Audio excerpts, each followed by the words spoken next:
খেলাধুলা সম্পর্কিত কিছু তথ্য। পায়েলি এক্সপ্রেস পিটি ঊষাকে বলা হয়। স্যার ডন ব্র্যাডম্যান প্রথম ক্রিকেটার হিসাবে নাইট উপাধি পান। গোল্ড ফিঙ্গার বলা হয় সমরেশ জংকে। পৃথিবীর প্রাচীনতম দলগত খেলা হলো পোলো। ভারতীয় ফুটবলে প্রথম অর্জুন পুরস্কার পান প্রদীপ ব্যানার্জি। ভারতীয় ফুটবলের জনক বলা হয় নগেন্দ্রনাথ সর্বাধিকারীকে।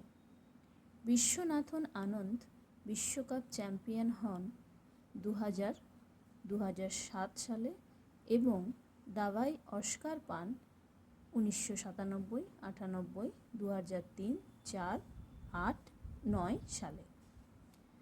বর্তমান ফিফা বিশ্বকাপের পূর্বনাম ছিল জুলেরিমে কাপ এবং এরও পূর্বনাম ছিল ভিক্টোরিয়া কাপ।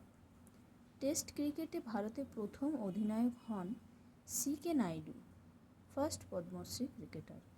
স্বাধীন ভারতের প্রথম টেস্ট অধিনায়ক ও টেস্ট সেঞ্চুরি করেন লাল অমরনাথ।